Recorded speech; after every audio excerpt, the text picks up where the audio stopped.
Chasing my dream episode 1. எல்லாருக்குமே ஒரு dream இருக்கும், இல்லை எய்ம் இருக்கும். அதை நோக்கி தான் நம்ம போய்கிட்டே இருப்போம். அது மாதிரி என்னோடய ட்ரீம் என்னென்னா, ஐ ஆம் பேசிக்கலி கேம் ஃப்ரீக்.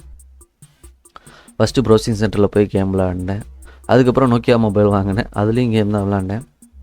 அதுக்கப்புறம் கேம் சென்டரில் போயிட்டு 1 ஹவர்ஸ்க்கு 30 ரூபீஸ்க்குன்னு PS2வில் கேம் விளாண்டேன். அதுக்கப்புறம் ஸ்மார்ட் ஃபோன் வாங்கினேன், அதுலேயும் கேம் தான் விளாண்டேன். லைக் பப்ஜி அந்த மாதிரி கேம்ஸ்லாம் விளாடுவேன்.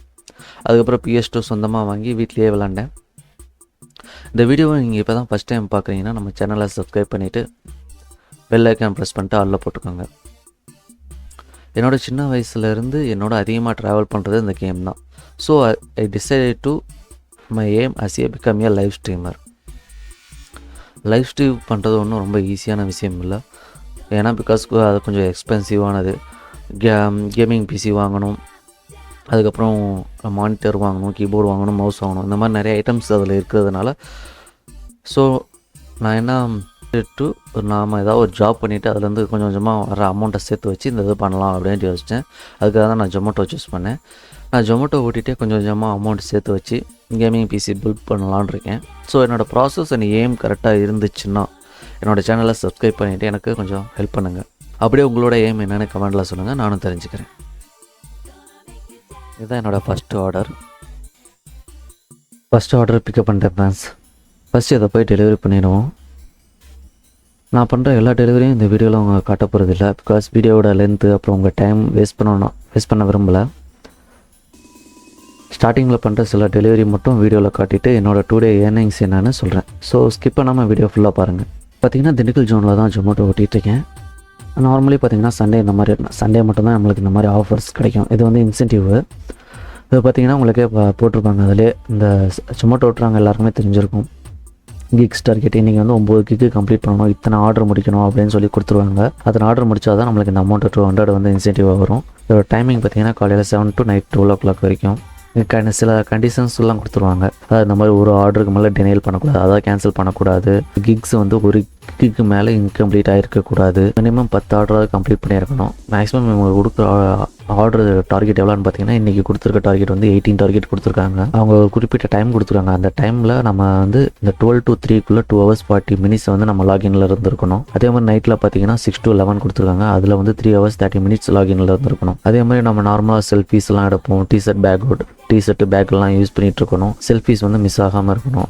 இந்த மாதிரி சில கண்டிஷன்ஸ்லாம் கொடுத்துருவாங்க. இந்த கண்டிஷன்ஸ் எல்லாம் நம்ம கரெக்டாக பண்ணி அவங்க கொடுக்குற டைமிங்கில் இந்த 9 கிக்கு நம்ம கம்ப்ளீட் பண்ணியிருந்தோம்னா நம்மளுக்கு இந்த இன்சென்டிவ் வந்து கரெக்டாக ஏறிடும்.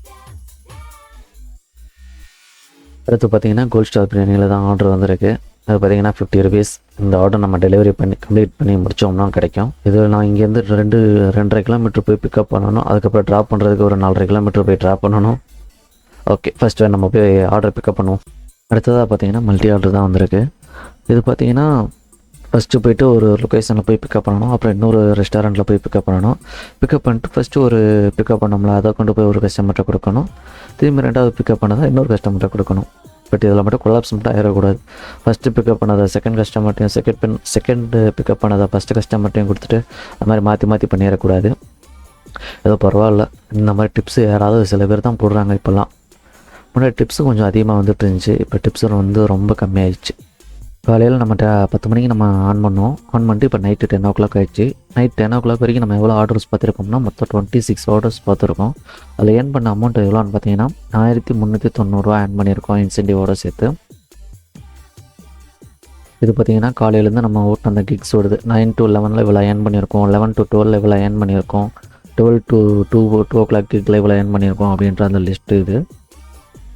அதுக்கப்புறம் பார்த்திங்கன்னா நம்மளுக்கு அந்த ஆஃபர் கொடுத்துருந்தாங்கள்ல, சண்டே ஆஃபர்ன்றது கொடுத்துருந்தாங்கள்ல, அந்த ஆஃபர் வந்து நம்ம அந்த ஆஃபரோட டீட்டெயில்ஸு, அதுக்கப்புறம் அது கரெக்டாக நம்ம பண்ண எல்லாமே இந்த மாதிரி 9 கிக்கு கம்ப்ளீட் பண்ணியிருக்கோம், 26 ஆர்டர் கம்ப்ளீட் பண்ணியிருக்கோம், சரி 200 ஏர்ன் பண்ணியிருக்கோம் அப்படின்ற ஃபுல் டீட்டெயில்ஸு அவங்க சொல்லியிருக்க அந்த டோன்ட் டூ அப்படின்றதுல அதையும் நம்ம எல்லாமே கரெக்டாக கம்ப்ளீட் பண்ணிட்டோம். அதனால் நம்மளுக்கு இந்த 200 இன்சென்டிவ் கிடச்சிருச்சு. மொத்தமாக 1390 ஏர்ன் பண்ணியிருக்கோம். இதில் பார்த்திங்கன்னா மொத்தமாக நம்ம 1390 ஏர்ன் பண்ணோம். அதில் 300 பெட்ரோல் செலவு போயிடுச்சு. அதுக்கப்புறம் நான் சாப்பிட்டது பார்த்திங்கன்னா மத்தியானம் சாப்பிட்டதோட செலவு பார்த்திங்கன்னா 60 ரூபா ஆச்சு. அதுக்கப்புறம் ஒரு டீ ஒரு வடை அந்த மாதிரி சாப்பிட்டேன்னா அதுக்கு ஒரு 30 rupees போச்சு. மொத்தம் 390 rupees எக்ஸ்பென்ஸ் ஆகிருக்கு.